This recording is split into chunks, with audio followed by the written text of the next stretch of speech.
आज के इस वीडियो में हम प्रोनाउन का 9वां पार्ट चल रहे हैं और यह अंतिम भेद है रिलेटिव प्रोनाउन। तो आप इस बात को ध्यान में रखेंगे कि 50% जो है प्रोनाउन में इसी का प्रयोग है, रिलेटिव प्रोनाउन, क्योंकि बहुत ही महत्वपूर्ण इसका प्रयोग है। रिलेटिव प्रोनाउंस वे प्रोनाउंस हैं जो अपने पहले प्रयुक्त नाउन को रिलेट करते हैं। नाउन को रिलेट करते हैं मतलब नाउन का संबंध बताता है तथा दो वाक्यों को जोड़ने का काम करता है। रिलेटिव प्रोनाउन कहलाता है। इसके अंतर्गत आपको पढ़ना क्या है? Who, which, that, whose, whom, as, the time when, the reason why, the place where, the matter what। इसका मतलब कि when के पहले कोई नाउन जरूर आएगा, why के पहले भी कोई नाउन जरूर आएगा, where के पहले भी कोई नाउन जरूर आएगा और what के पहले भी कोई नाउन अवश्य आएगा। जैसे he is Mohan, comma who is my friend। इसका मतलब है कि मोहन को रिलेट कर रहा है, हु, कौन अर्थ में? जो के अर्थ में। वह मोहन है जो मेरा फ्रेंड है, मतलब he is Mohan, he is my friend. Relation बता रहा है, रिलेट कर रहा है। She bought A flat, comma which is very beautiful. इसका मतलब हुआ कि she bought A flat, it is very beautiful. इसका मतलब कि यहाँ फ्लैट को डिफाइन कर रहा है, विच, उसको मतलब उसको जो है सो उसको रिस्ट्रिक्ट कर रहा है, सीमित कर रहा है कि यह कौन है, मतलब यह क्या है, उसको परिभाषित कर रहा है। तो कहा जाता है कि वह नाउन जिसे रिलेटिव प्रोनाउन रिलेट करता हो एंटीसीडेंट कहलाता है। तो इसका मतलब कि इसमें आपका एंटीसीडेंट कौन हो गया? मोहन हो गया, एंटीसीडेंट हो गया। इसमें फ्लैट जो है एंटीसीडेंट हो गया। इस प्रयोग को मतलब किस प्रयोग को? जब रिलेटिव प्रोनाउन अपने पहले प्रयुक्त नाउन को परिभाषित करता है या उसका संबंध बताता है, तो उस स्थिति में वह नाउन जो है एंटीसीडेंट कहलाता है। यह एंटीसीडेंट इसमें कौन हो गया? मोहन, जिसको परिभाषित कर रहा है रिलेटिव प्रोनाउन। इसमें कौन एंटीसीडेंट हो गया? फ्लैट, जिसको परिभाषित कौन कर रहा है? Relative pronoun. तो हमने देखा कि रिलेटिव प्रोनाउन का काम क्या है? वह अपने पहले प्रयुक्त नाउन को परिभाषित करता है या उसका रिलेशन बताता है, वही रिलेटिव प्रोनाउन कहलाता है। अब एक महत्वपूर्ण बात देखना है कि the two use of relative pronoun. Relative pronoun का प्रयोग जो होता है दो तरह से किया जाता है। पहला डिफाइनिंग यूज और दूसरा नॉन डिफाइनिंग यूज। तो अभी जो आप पढ़े तो परिभाषित कर रहा था, तो वह डिफाइनिंग यूज होगा, परिभाषित कर रहा है। तो अब इसके बारे में देखिए, वह जो है सो नॉन डिफाइनिंग यूज में आएगा कि कौन डिफाइनिंग यूज में आएगा, आप उसको देखेंगे। रिलेटिव प्रोनाउंस का प्रयोग दो तरह से किया जाता है। पहला डिफाइनिंग यूज, दूसरा नॉन डिफाइनिंग यूज। जब रिलेटिव प्रोनाउन का प्रयोग इस प्रकार से हो कि एंटीसीडेंट को सीमित करे मतलब परिभाषित करे, सीमित करे या परिभाषित करे, तो इस प्रयोग को डिफाइनिंग यूज कहा जाता है। जैसे देखिए, the man who lives here is my friend. अब यहां पर देखिए, वह आदमी जो यहां रहता है, कौन सा आदमी? जो यहां रहता है मेरा दोस्त है। तो इसका मतलब कि यहां पर मैन जो है नाउन हो गया, और यह जो रिलेटिव प्रोनाउन है यहां पर मैन को परिभाषित कर रहा है, मतलब अपना जो है सो संबंध बता रहा है। कौन सा आदमी? जो यहां रहता है, परिभाषित कर रहा है उसको। तो यह रिलेटिव प्रोनाउन वाला जो वाक्य है यह एडजेक्टिव के रूप में, रिलेटिव प्रोनाउन किस रूप में काम कर रहा है? एडजेक्टिव के रूप में। किसको क्वालिफाई कर रहा है? नाउन को, उसको परिभाषित कर रहा है, इसलिए एडजेक्टिव है। तो इस प्रयोग को हम एंटीसीडेंट कहते हैं। आप प्रश्न कीजिएगा नाउन से, कौन सा आदमी? जो यहां रहता है, परिभाषित कर रहा है उसको। इस तरह से हम इस नाउन को हम कहेंगे एंटीसीडेंट, और नाउन के साथ इस रिलेटिव प्रोनाउन के प्रयोग को कहेंगे कि यह रिलेटिव प्रोनाउन एडजेक्टिव के रूप में मैन जो नाउन है उसको परिभाषित कर रहा है, उसको डिफाइन कर रहा है। ठीक है। अब देखिए, जब रिलेटिव प्रोनाउन का प्रयोग इस तरह से हो, कि इसके पहले आए हुए नाउन के बाद कॉमा आ जाए, नाउन के बाद कॉमा का प्रयोग हो, तब उस नाउन को वह परिभाषित नहीं करता है।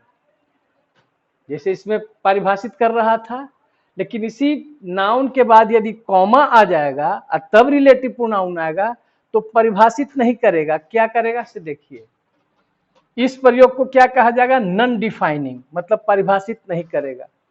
तो करेगा क्या? इस प्रयोग में रिलेटिव प्रोनाउन उस नाउन के बारे में सिर्फ अतिरिक्त जानकारी देगा, परिभाषित नहीं करेगा, सिर्फ जानकारी देगा। जैसे she is a girl comma who reads in my class.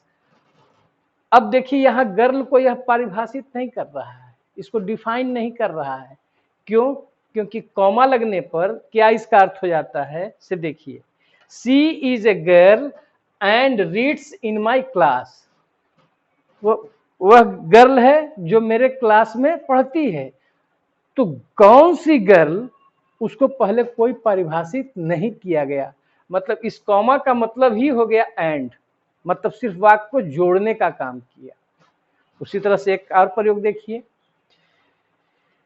He bought A car, उसने एक कार खरीदा, एंड विच इज कॉस्टली। तो इसका मतलब कॉमा का मतलब हो गया and, A car and it is costly. यहां पर विच जो है सो कार को परिभाषित नहीं कर रहा है, उसको रिस्ट्रिक्ट नहीं कर रहा है, बल्कि इसमें कार के बारे में अतिरिक्त इंफॉर्मेशन दिया, इसमें गर्ल के बारे में जो है सो अतिरिक्त जानकारी दिया, न कि इसको क्वालिफाई कर रहा है। तो एक चीज जरूर पहचान में याद रखेंगे कि नॉन डिफाइनिंग यूज जब रिलेटिव प्रोनाउन का होता है तो उस नाउन के बाद कॉमा आ जाता है, और उस कॉमा का मतलब हो गया एंड, और सीधे एंड से उस वाक्य को कनेक्ट कर देता है। और इस प्रयोग में कह सकते हैं कि गर्ल को हु परिभाषित नहीं कर रहा है, क्वालिफाई नहीं कर रहा है।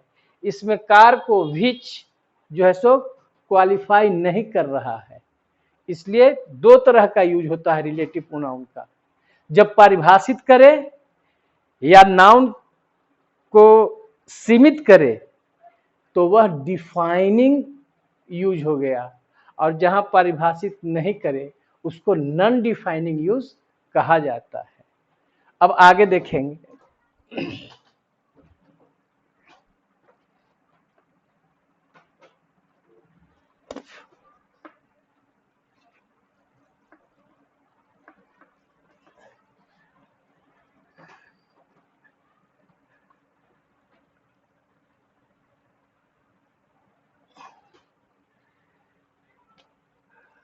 the use of the use of relative pronoun.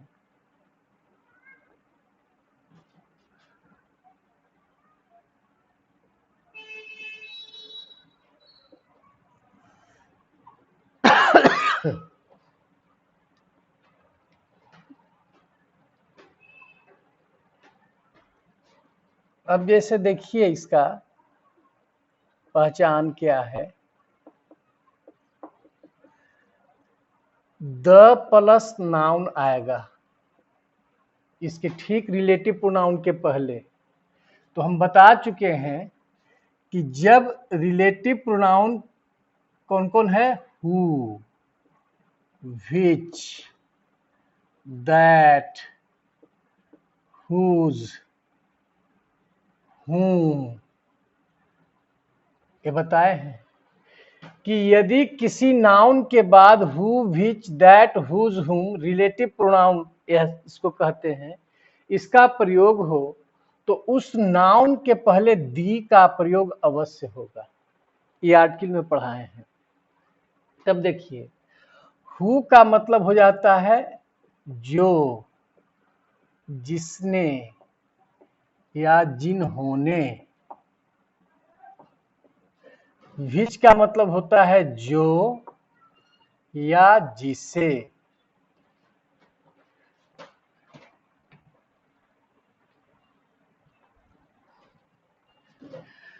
That का मतलब होता है जो, जिसने, जिसे।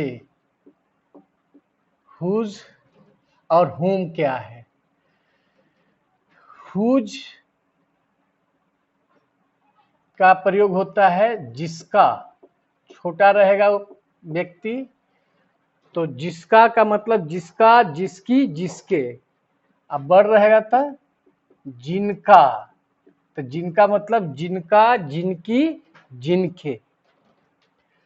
हुम मतलब जिसे, जिससे।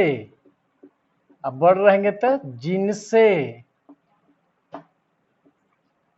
जिन्हें। बढ़ रहेंगे तो जिनसे या जिन्हें, बड़े के साथ। और छोटा रहेगा तो जिससे या जिससे। अब देखिए क्या है इसमें,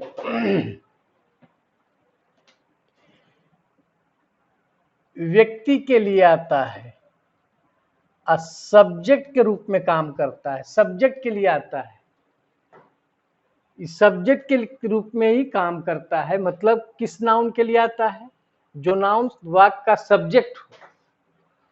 विच जो आता है व्यक्ति को छोड़कर बाकी सभी के लिए, बाकी सभी के लिए विच का प्रयोग करते हैं। व्यक्ति को छोड़ करके जो भी चीज आएगा उसके लिए जो या जिसे के अर्थ में विच का प्रयोग करते हैं। दैट का मतलब जो, जिसने, जिसे। सभी के लिए, सभी के लिए मतलब व्यक्ति हो, वस्तु हो, जितना चीज हो, सबके लिए दैट का प्रयोग हम करेंगे। तो इसका मतलब दैट का प्रयोग हु के स्थान पर भी आ सकता है और विच के भी स्थान पर आ सकता है। हुज जो है व्यक्ति के लिए ही आता है, हुज जो है सो व्यक्ति के लिए ही आता है। और इसके साथ, क्योंकि यह पॉजेसिव एडजेक्टिव है, यहां पर पहले समझ लीजिएगा नोट में,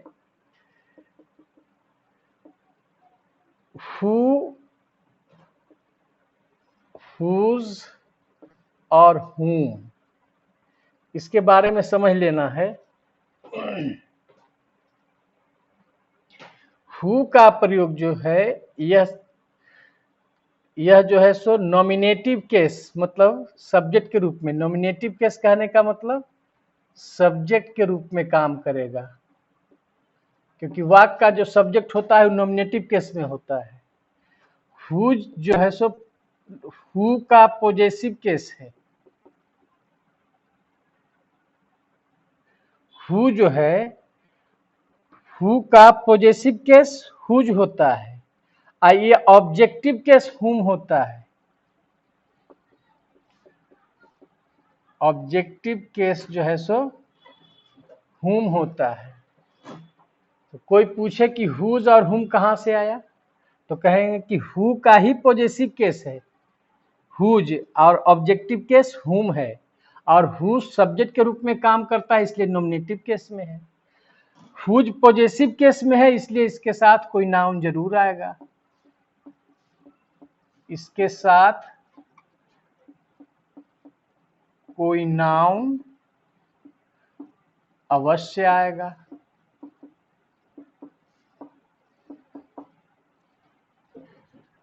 जिसका जिसकी जिसका जिसकी जिसके जिनका जिनकी जिनके के अर्थ में हुज का प्रयोग किसके लिए, व्यक्ति के लिए, और इसके साथ नाउन अवश्य आएगा, नाउन अवश्य आएगा। ठीक है। हुम का प्रयोग, ये हुम क्या है, ऑब्जेक्टिव केस में है, इसका मतलब ये ऑब्जेक्ट के रूप में काम करता है, नॉमिनेटिव के सब्जेक्ट के रूप में कार्य करता है, और ऑब्जेक्टिव केस ऑब्जेक्ट के रूप में काम करता है। इसका मतलब जिसे जिससे जिनसे जिन्हें का मतलब हो गया का, यह वाक्य में किस रूप में काम करेगा, ऑब्जेक्ट के रूप में। क्यों करेगा, क्योंकि यह ऑब्जेक्टिव केस है। किसका, हु का। हु कौन केस, नॉमिनेटिव केस। हुज कौन केस, पॉजेसिव केस। हुम कौन केस, ऑब्जेक्टिव केस। तो हु नॉमिनेटिव केस में है मतलब सब्जेक्ट के रूप में कार्य करता है। हुज पॉजेसिव केस में है, इसका मतलब पॉजेसिव केस के साथ कोई नाउन अवश्य आएगा। हुम जो है ऑब्जेक्टिव केस में है इसलिए ऑब्जेक्ट के रूप में ही काम करता है। तो यहां पर हम लिस्ट बना रहे थे, इसमें और थोड़ा सा देखिए।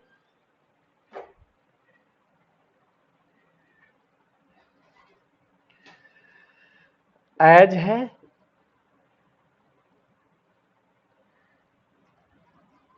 जैसा। द टाइम व्हेन है, द टाइम व्हेन, तो व्हेन का मतलब जब, टाइम बताने के लिए आएगा। द प्लेस है, द प्लेस है, तो प्लेस कौन बताएगा, वेयर, इसका अर्थ हो जाएगा जहां।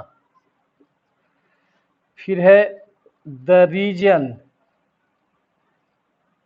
द रीजन के साथ क्या आएगा, व्हाई, कारण कौन बताएगा, व्हाई,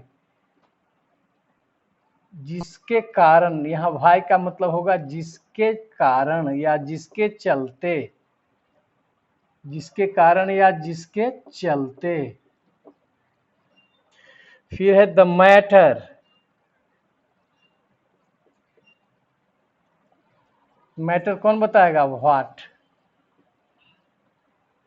यहाँ व्हाट का मतलब हो जाएगा जो। और अंतिम है बट,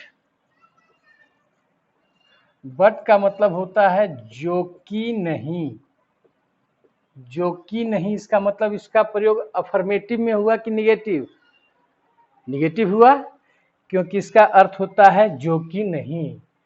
यही आपको पढ़ना है, रिलेटिव प्रोनाउन में इसका प्रयोग जानना है। ठीक है। अब हम प्रयोग चलते हैं इसके बाद इसमें कि क्या है इसमें।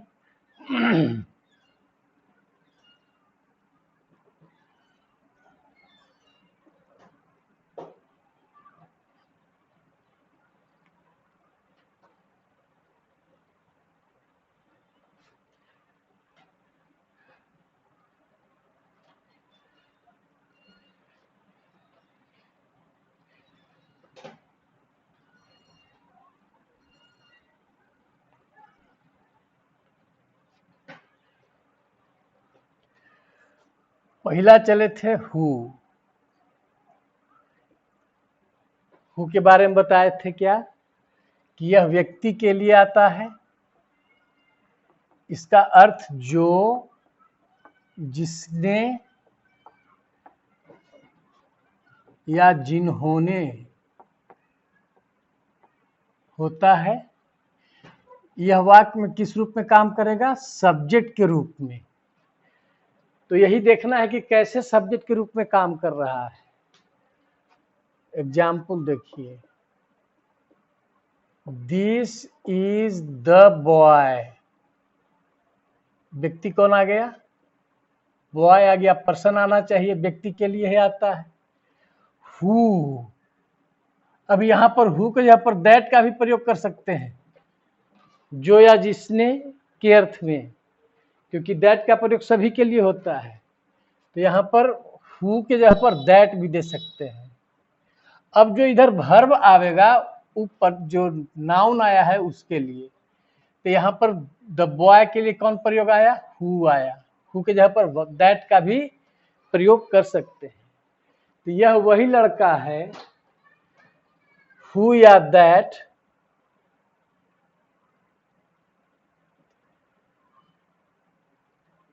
was playing cricket yesterday.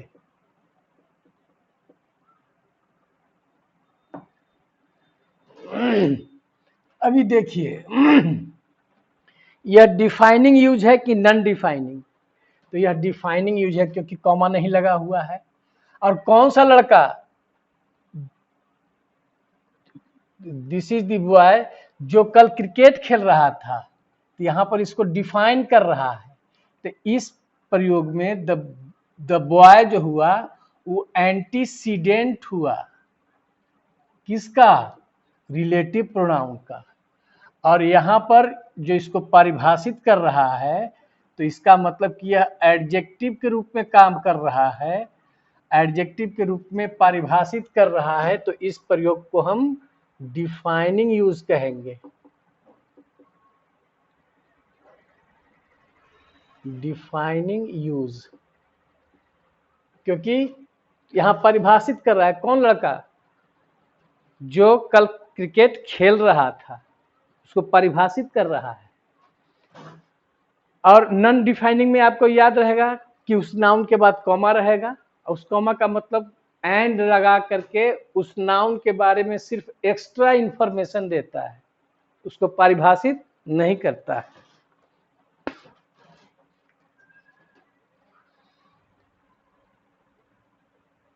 अब देखिए, इज पर्सन जो है, दिस इज द बॉय, मतलब the boy was playing cricket.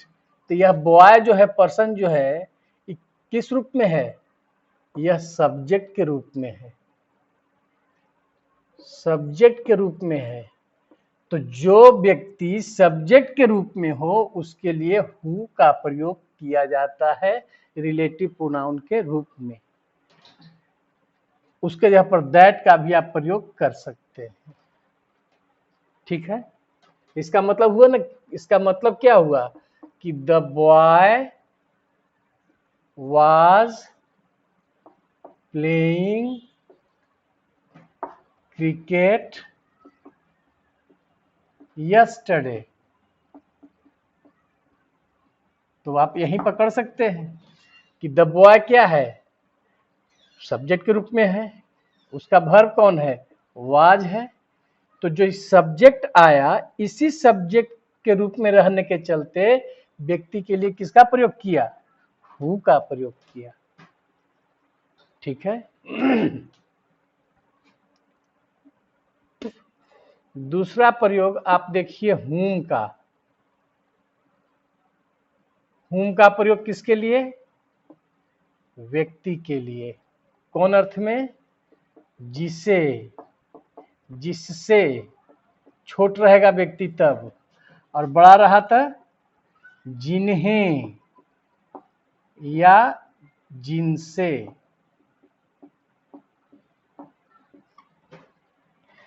यह वाक्य में किस रूप में काम करेगा? हुम ऑब्जेक्टिव केस है। हुम जो है ऑब्जेक्टिव केस है, तो यह ऑब्जेक्टिव केस है तो किस रूप में काम करेगा? ऑब्जेक्ट के रूप में। हु किसके लिए आता था? वैसे व्यक्ति के लिए जो सब्जेक्ट के रूप में काम करता है। इसका मतलब कि यह जो है सो सब्जेक्ट के रूप में काम करता है। हु वैसे व्यक्ति के लिए आता है जो सब्जेक्ट के रूप में रहता है। तो हुम किसके लिए आएगा? वैसे व्यक्ति के लिए जो वाक्य में ऑब्जेक्ट के रूप में होता है। अब इसको समझना है। एग्जाम्पल देखिए,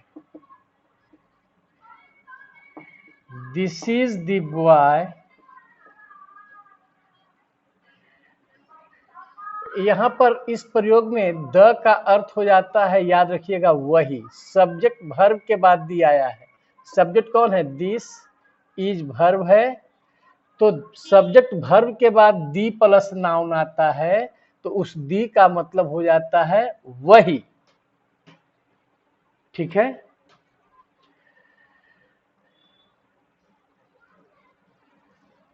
this is the boy whom Ram helped.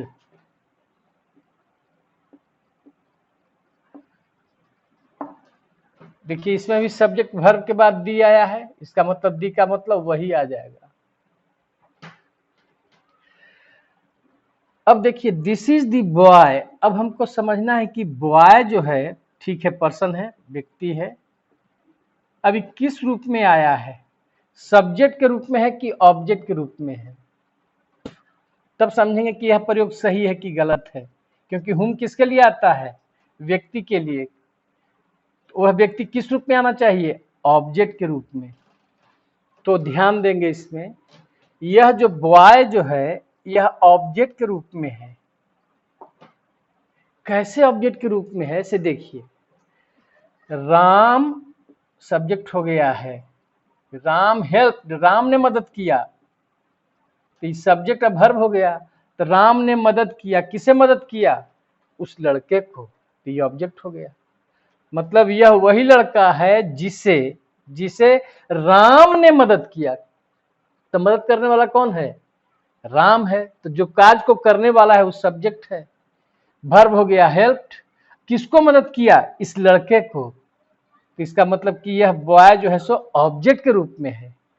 Ram, इसका मतलब यहां पर हुआ कि राम हेल्प्ड द बॉय, इसका मतलब ये हुआ। तो निश्चित रूप से राम सब्जेक्ट आपका हो गया, हेल्प्ड वर्ब हो गया, और द बॉय जो है सो ऑब्जेक्ट हो गया। तो हुम का प्रयोग किसके लिए? व्यक्ति के लिए। ठीक है, कैसे व्यक्ति के लिए? जो वाक्य में ऑब्जेक्ट के रूप में हो। तो इसका मतलब जरूर ध्यान रखिएगा कि हुम का प्रयोग, जब एक टेक्निक ध्यान रखिएगा कि हुम के बाद निश्चित रूप से सब्जेक्ट प्लस वर्ब आएगा, क्योंकि ऑब्जेक्ट तो पहले ही ना आया हुआ रहता है। तो ऑब्जेक्ट पहले आया हुआ है, इसका मतलब कि हुम के बाद क्या आएगा? Subject plus verb. तो हुम वैसी ही स्थिति में कीजिएगा जब आप देख लीजिएगा कि आगे सब्जेक्ट अब वर्ब है, तो इसका मतलब पिछला जो व्यक्ति है वो ऑब्जेक्ट है। तो ऑब्जेक्ट यदि व्यक्ति हो तो उसके लिए हुम का प्रयोग किया जाता है। एक और एग्जाम्पल देखिए,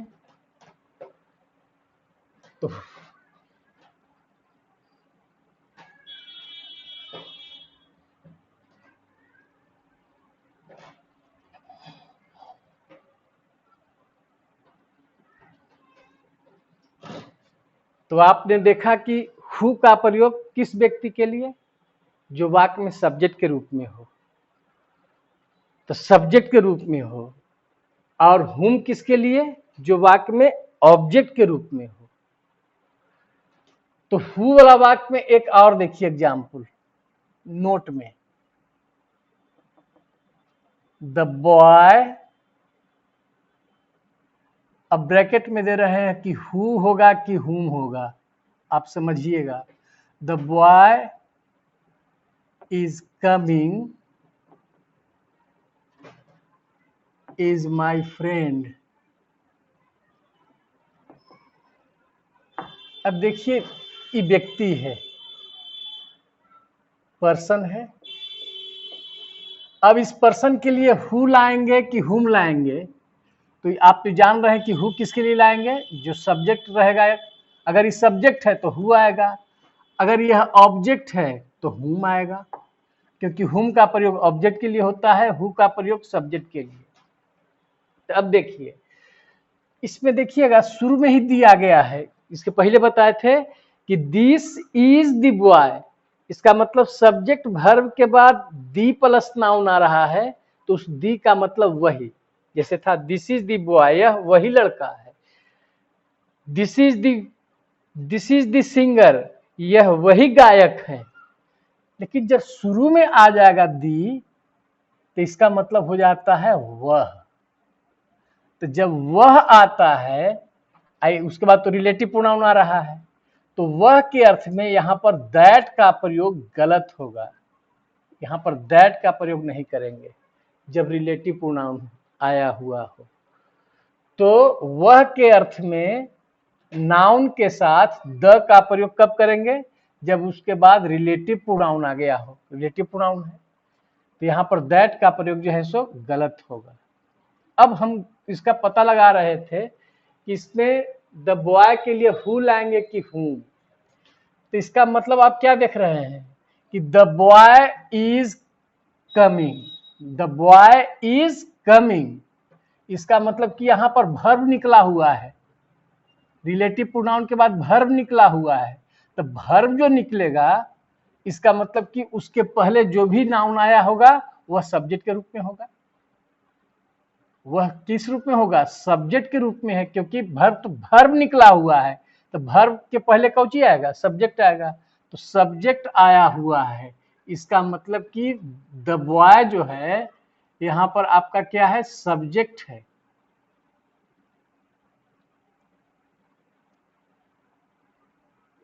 सब्जेक्ट है, इसका मतलब कि द बॉय इज कमिंग, इसका मतलब कि यहां पर हु का प्रयोग आ जाएगा, क्योंकि द बॉय इज कमिंग, तो द बॉय सब्जेक्ट है और यहां पर क्या निकला हुआ है, वर्ब निकला हुआ है। इसका मतलब कि जब हु का प्रयोग कीजिएगा तो निश्चित ध्यान रखिएगा कि हु के बाद आने वाला शब्द जो होगा वो वर्ब ही होगा। और हुम जब आवेगा, जो तो हुम के पहले ऑब्जेक्ट पहले ही आ जाता है, व्यक्ति के रूप में ऑब्जेक्ट रहता है, तब इसके बाद में सब्जेक्ट प्लस वर्ब आया।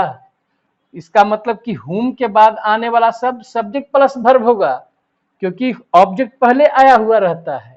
और हु का जब प्रयोग करेंगे तो देखेंगे कि हु के बाद जो आने वाला शब्द होगा वो वर्ब ही होगा, क्योंकि वह सब्जेक्ट के रूप में आएगा। यहाँ पर द बॉय सब्जेक्ट के रूप में है, इसलिए आपका इसमें सही कौन हुआ, हु होगा। ठीक है, एक और एग्जाम्पल देखिए।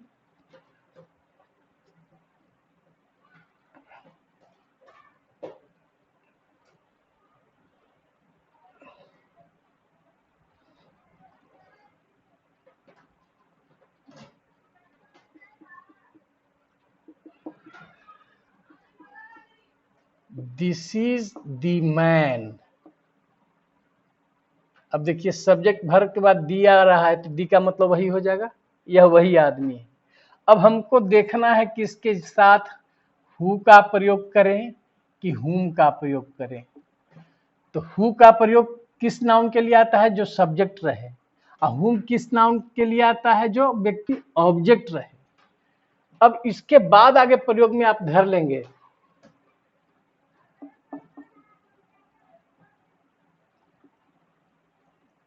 अब देखिए, यह द मैन जो है पर्सन है,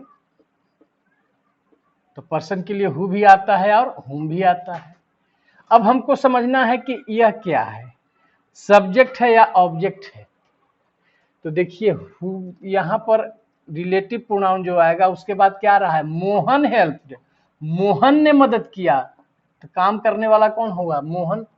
तो काम करने वाला को क्या कहते हैं, सब्जेक्ट। हेल्प्ड क्या हो गया, वर्ब हो गया। इसके मतलब है कि ऑब्जेक्ट ही आया हुआ है, ये जो पर्सन है वो ऑब्जेक्ट है। कैसे, मोहन हेल्प्ड द मैन, इसका मतलब कि यह ऑब्जेक्ट के रूप में आया हुआ है। तो इसका मतलब कि रिलेटिव प्रोनाउन के बाद यदि वर्ब आ रहा है, इसका मतलब सब्जेक्ट यहाँ पर सब्जेक्ट के रूप में व्यक्ति काम कर रहा है। यदि रिलेटिव प्रोनाउन के बाद सब्जेक्ट वर्ब निकल रहा है, इसका मतलब कि ऑब्जेक्ट ही पहले आया हुआ है। इसका मतलब हुआ द मैन जो है ऑब्जेक्ट है और मोहन हेल्प्ड, मोहन सब्जेक्ट हो गया और वर्ब हो गया। तो टोटल वाक्य क्या निकला? वाक्य निकला मोहन हेल्प्ड द मैन। मतलब यह वही आदमी है जिन्हें मोहन ने मदद किया। तो मोहन ने मदद किया किनको? मैन को। तो मोहन हेल्प द मैन। तो मोहन हो गया आपका सब्जेक्ट, हेल्प जो हो गया सो वर्ब, और द मैन जो हो गया सो ऑब्जेक्ट। तो इसका मतलब कि यह ऑब्जेक्ट के रूप में है। तो ऑब्जेक्ट के रूप में है तो किसका प्रयोग करेंगे? हुम का। हुम के बाद निश्चित रूप से आगे क्या आएगा? Subject plus verb. तो सब्जेक्ट प्लस वर्ब आगे आ रहा है, इसका मतलब ये ऑब्जेक्ट है। और यदि वर्ब आ रहा है रिलेटिव प्रोनाउन के बाद, इसका मतलब यहाँ पर सब्जेक्ट पहले ही आया हुआ है। तो इसमें क्या है? The boy is coming. The boy is coming यहाँ सब्जेक्ट के रूप में है। तो सब्जेक्ट था तो किसका प्रयोग किया? हु का प्रयोग किया। तो क्लियर हो गया आपको कि हु का प्रयोग किस व्यक्ति के लिए करते हैं? जो वाक्य में सब्जेक्ट के रूप में काम करे। और हुम किसके लिए करते हैं? इसी व्यक्ति के लिए करते हैं। किस व्यक्ति के लिए? जो वाक्य में ऑब्जेक्ट के रूप में काम करता है। तो और क्या पहचान हुआ? इसका मतलब कि पहचान आपका हो गया